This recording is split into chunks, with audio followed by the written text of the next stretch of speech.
اب رمضان کے بعد ہمیں زندگی اپنی کس طرح گزارنی ہے، یہ ہر انسان جانتا ہے کہ رمضان اللہ تعالیٰ انسان کو عطا فرمایا ہے اس کی مغفرت کے لیے۔ جب رمضان المبارک میں اللہ تعالیٰ نے ہم سب کی مغفرت کر دیا تو اب ہم سب پہ لازم ہے کہ ہم اپنے آپ کو گناہوں سے بچائیں، توبہ استغفار کے دامن کو لازم پکڑ لیں، غلط چیزوں سے اپنے آپ کو روکیں، ناجائز چیزوں سے حرام چیزوں سے اپنے آپ کو بچائیں، حلال چیزوں کو اختیار کریں، جائز چیزوں کو اختیار کریں، اور جن چیزوں کو اسلام نے کرنے کو کہا ہے وہ کریں۔ اسلامی تعلیم میں آپ دیکھیں تو زندگی کے پورے شعبے کو بیان کیا گیا ہے، ہر چیز کے طریقے کو بیان کیا گیا، سماج میں کیسے رہنا ہے مکمل طور سے اس کو بیان کیا گیا ہے۔ اسلام نے ارشاد فرمایا کہ غصہ نہ کرو، لوگوں کو معاف کرو، کسی کی غیبت نہ کرو، کسی کی برائی بیان نہ کرو، کسی کی عیب جوئی نہ کرو، کسی کا مذاق نہ اڑاؤ۔ ان تمام چیزوں کو اسلام نے بیان کیا۔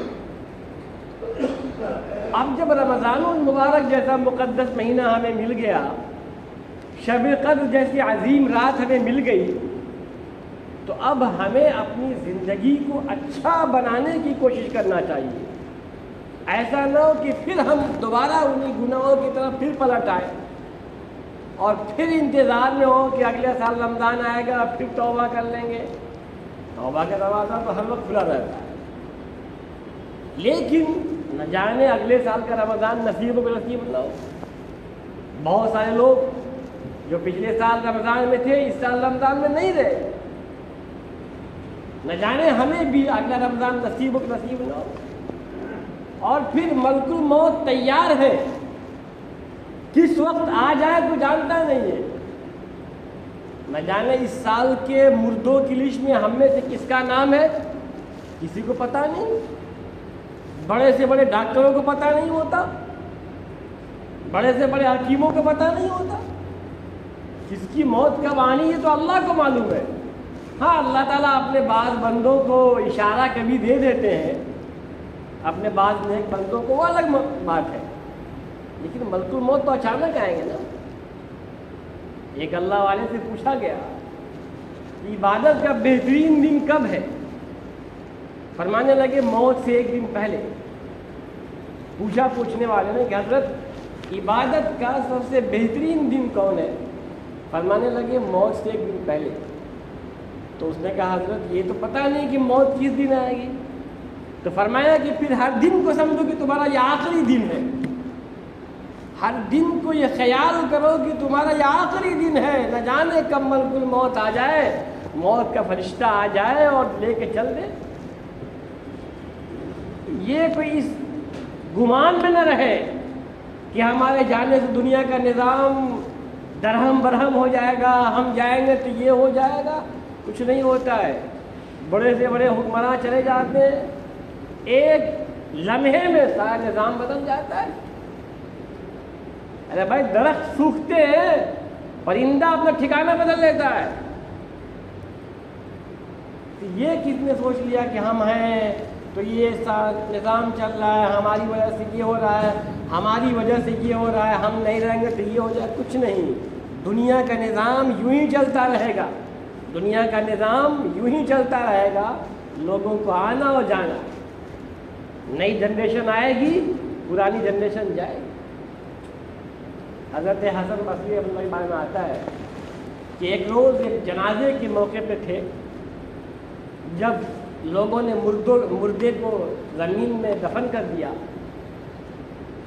اس کے بعد لوگوں سے پوچھا حسن بصری نے کہ یہ بتاؤ کہ جو مردہ ابھی جس کو تم نے دفن کیا ہے، اگر یہ دوبارہ زندہ ہو کے دنیا میں آ جائے، اللہ اس کو زندگی دوبارہ پھر دے دے، دنیا میں آ جائے تو اس کی خواہش کیا ہوگی، اس کی تمنا کیا ہوگی؟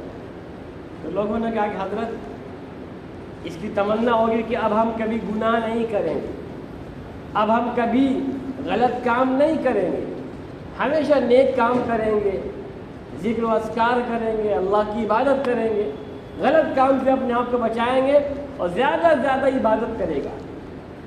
حضرت حسن بصری نے فرمایا غور سے سن لو، جس کو تم نے دفن کر دیا اب دوبارہ کبھی یہ واپس آنے والا نہیں ہے۔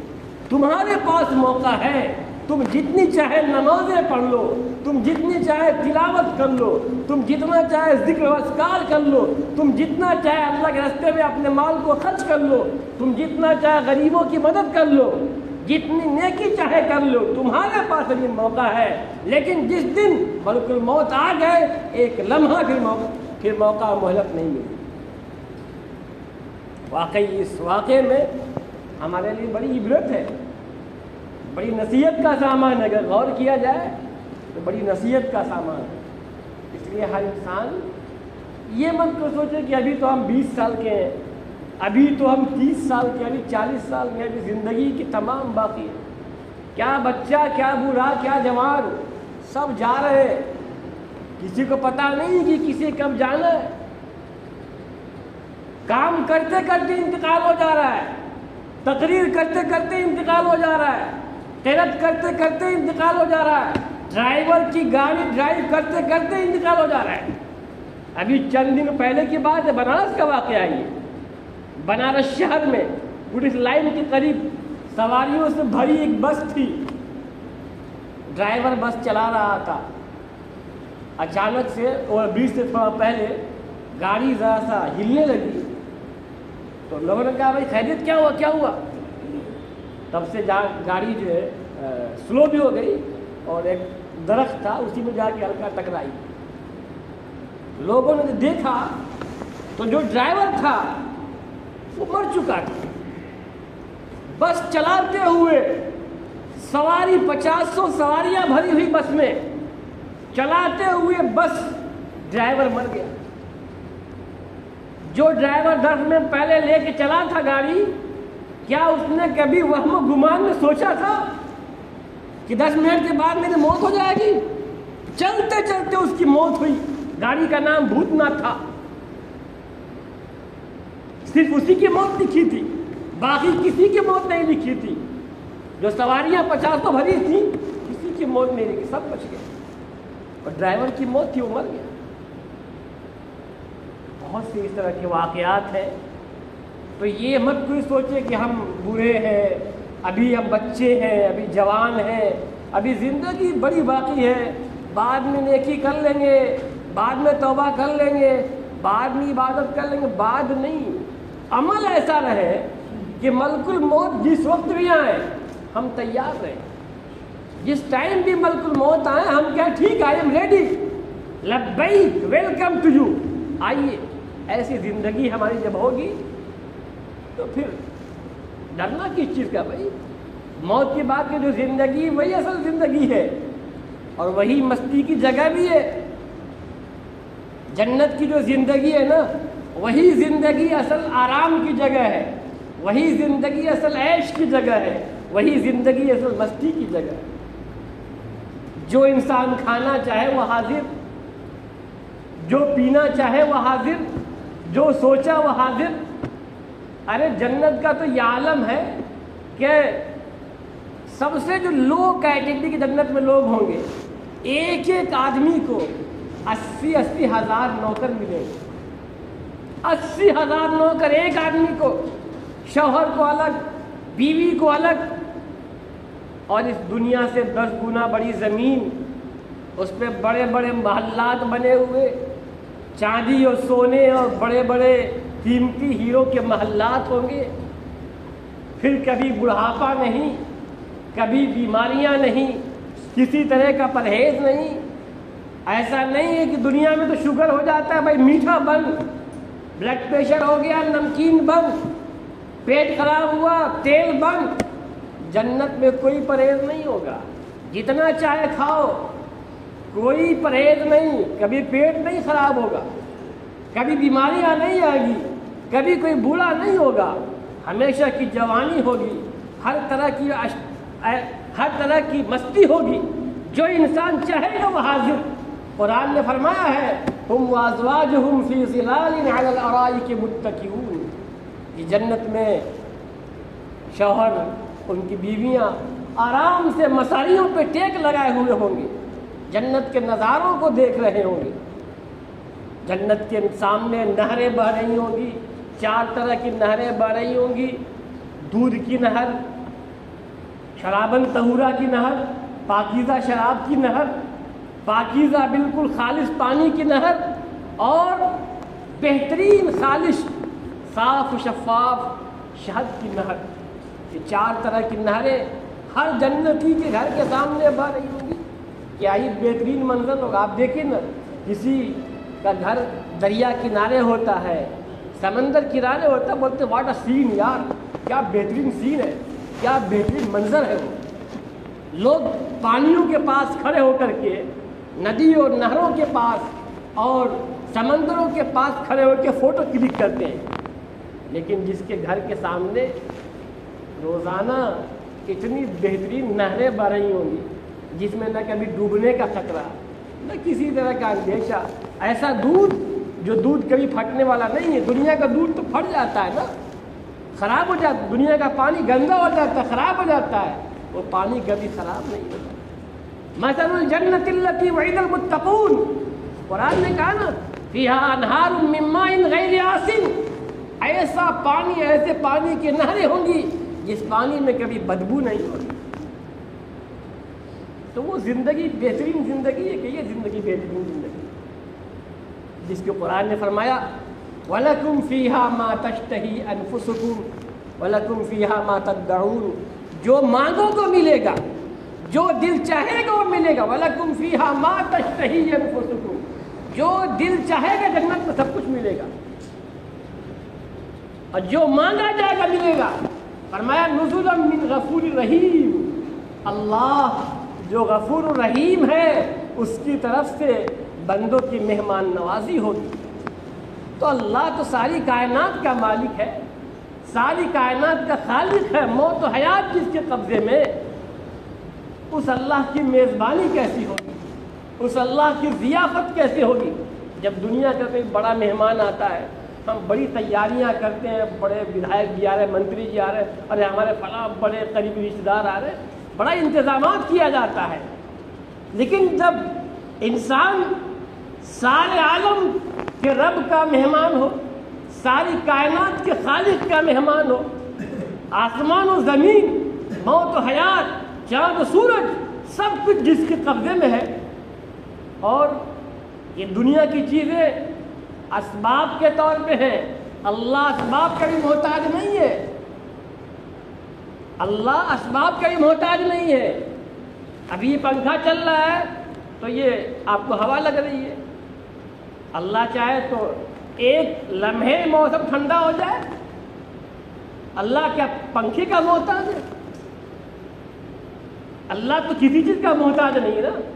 وہ مسبب الاسباب ہے، وہ سبب پیدا کرنے والا، اسباب پیدا کرتا ہے ایسی جگہ سے جہاں سے انسان کی امید نہیں ہوتی ہے، جہاں سے انسان کو وہم گمان نہیں ہوتا ہے، اللہ وہاں سے عطا کرتا ہے. تو وہ تو خالق کائنات ہے. تو جنت تو اللہ تعالیٰ انسان کو مہمان نوازی کے طور پہ عطا فرمائے گا. تو اللہ کی مہمان نوازی کیا پوچھنا. تو ایک طرف وہ زندگی، اب جنت کے حالات بیان کیے جائیں تو کئی دن لگ جائیں گے، لیکن جنت کے حالات بیان نہیں ہوں گے. صرف قرآن کی روشنی میں بیان کیا جائے تو بھی کئی دن لگ جائیں گے. تو میں یہ کہہ رہا تھا کہ دنیا کی زندگی چند دنوں کی ہے. یہ مت کر سوچے کہ ہم جوان ہیں، ابھی مر گئے تو کیا ہوگا. کچھ نہیں یار. کوئی کہتا ہے یار میرے باپ کا انتقال ہو گیا، جب بچے تھوڑا جوان ہوئے، کمانے کے لائق ہوئے، جب باپ کے آرام کا وقت ہوا تو باپ چلا گیا بیچارہ پوری زندگی تکلیف برداشت کیا. جب بیٹا پیر پہ کھڑا ہوا، کمانے کے لائق ہوا تو باپ چلا گیا. دنیا کا آرام نہیں دیکھا اس نے. کوئی بات نہیں ہے، دنیا کے آرام کی کوئی ضرورت نہیں ہے. اصل آرام جنت کا آرام ہے، اصل سکون، اصل مستی جنت کی مستی ہے. اور اللہ تعالیٰ نے تو دنیا میں ہمیں عارضی چیزیں دیا ہے، ٹیمپرری چیزیں دیا ہے. اب مومن کے لیے تو، ایمان والے کے لیے تو ویسے بھی دنیا یہ ایک طور سے دیکھا جائے تو وقتی چیزیں ہیں، اصل ہمارے لیے آخرت ہے. ان الدنیا خلقت لکم وانکم خلقتم للآخرۃ. دنیا بنائی گئی تمہارے لیے اور تم بنائے گئے آخرت کے لیے. تو ہمیں پیدا کیا گیا مرنے کے بعد کی زندگی کے. ایک بڑا عجیب و غریب واقعہ آپ سنیے. ایک شخص کے انتقال کا وقت قریب آیا، ایمان والا تھا، مسلمان تھا. جب اس کے موت کا وقت قریب آیا تو اس کا دل کیا شہد کھانے کا. اس کے کمرے میں طاق پہ یا الماری پہ شہد رکھا ہوا تھا. اس نے اشارہ کیا شہد کھانے کے لیے. اللہ رب العزت نے فرشتے کو بھیج کر کے شہد گروا دیا. کہا شہد گرا دو، یہ شہد نہ کھانے پائے. رب کائنات نے فرشتے کو بھیج کے شہد گروا دیا. اس کے بالمقابل ایک یہودی تھا، اس کا آخری وقت آیا، اس کا دل کیا مچھلی کھانے کا. اس کے گھر کے سامنے ایک تالاب تھا لیکن مچھلی اس میں ایک بھی نہیں تھی. اللہ رب العزت نے فرشتے کو بھیج کے تالاب میں مچھلی ڈلوا دیا. گھر کے لوگ دیکھ کے مچھلی نکال لی اور کھلا رہی ہے اس یہودی کو. مرتے ٹائم اس کی آخری خواہش پوری ہو گئی. جو فرشتہ مچھلی لے کے تالاب میں ڈالنے آیا تھا وہ جب باہر نکلا آگے بڑھا راستے میں، اور جو فرشتہ مومن کے پاس گیا تھا شہد گرانے کے لیے، دونوں کے راستے ملاقات ہوئی. پوچھا کہاں سے آئے ہو؟ تو دونوں نے اپنے اپنے حالات بیان کیے کہ میں تو ایک ایمان والے کا آخری وقت تھا، اس کا دل کیا شہد کھانے کا، اللہ تعالیٰ نے شہد کو گروا دیا. اور اس نے کہا کہ میں تو گیا تھا یہودی کے پاس، اس کا آخری وقت تھا، دل کر رہا تھا شہد کھانے کا، مچھلی کھانے کا، رب تعالیٰ نے مچھلی بھیج دیا. فرشتوں نے کہا کہ عجیب معاملہ ہے، اللہ کا کوئی بھی کام مصلحت سے خالی نہیں ہے. دونوں نے خدا کے سامنے پیش کیا، اللہ تیرا کوئی معاملہ مصلحت سے خالی نہیں ہے. بات سمجھ میں نہیں آئی کہ ایک ایمان والا بندہ، تجھے ماننے والا بندہ، اس کا آخری وقت ہے، دنیا سے جا رہا ہے، آخری خواہش ہے شہد کھانے کی، اور شہد موجود ہے، تو نے فرشتے کو بھیج کے شہد گروا دیا. دوسری طرف دشمن تیرا ہے، تجھے نہیں ماننے والا یہودی ہے، تیرا انکار کرنے والا ہے، اس کے باوجود تو نے اس کی آخری خواہش پوری کر دیا. سنیے رب کائنات نے کیا فرمایا.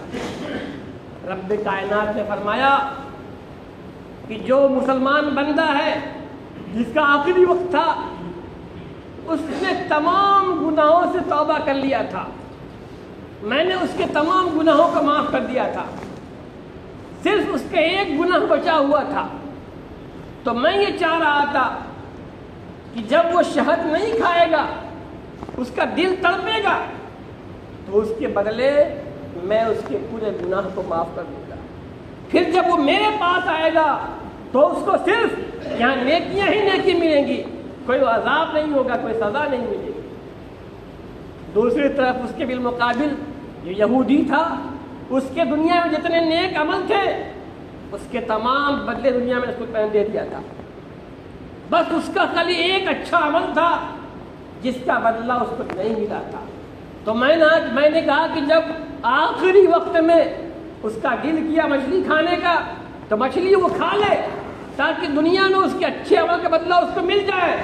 جب وہ یہاں میرے پاس آئے گا تو اسے کوئی نیکی نہیں ملے گی سوائے عذاب کے، اس کو وہاں کچھ نہیں ملنے والا ہے.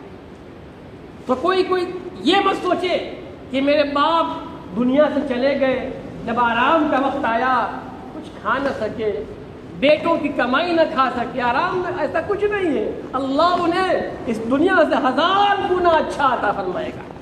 اس دنیا کی اہمیت کیا ہے؟ دنیا میں کوئی کیا کھلا سکے گا؟ جنت کی جو چیزیں ہیں، جو نعمتیں ہیں، دنیا اس کے مقابلے میں کچھ بھی نہیں ہے. تو انسان کبھی گھبرائے نہیں، کبھی پریشان نہ ہو اور صبر کرے۔ اللہ کا جو فیصلہ ہوتا ہے وہ بہترین فیصلہ ہوتا ہے، اللہ کے فیصلے میں خیر ہوتی ہے۔ ہمیں معلوم نہیں ہے، بسا اوقات ہم پوچھتے ہیں ارے یار یہ تو نقصان ہو گیا، کبھی ایسا ہوتا ہے کہ وہ فیصلہ ہمارے لیے خیر کا فیصلہ ہوتا ہے، اللہ کا وہ فیصلہ ہمارے لیے بھلائی کا فیصلہ ہوتا ہے۔ اس لیے ہم اپنی زندگی کو اچھا بنائیں، حلال چیزیں اپنائیں، حرام چیزوں سے اپنے آپ کو بچائیں، اپنی زبان کا صحیح استعمال کریں، اپنے زبان کو گالیوں سے، غلط چیزوں سے، کسی کی غیبت اور چغلخوری سے بچائیں، اپنے آپ کو غصے سے بچائیں، اسلام کے صحیح راستے پہ اپنے آپ کو ڈھالیں۔ انشاءاللہ دنیا بھی اچھی ہوگی اور دنیا کے بعد کی جو زندگی ہے وہ بھی اچھی ہوگی۔ اللہ تعالی ہم سب کو صحیح باتوں پہ عمل کرنے کی توفیق عطا فرمائے۔ وآخر دعوانا الحمدللہ۔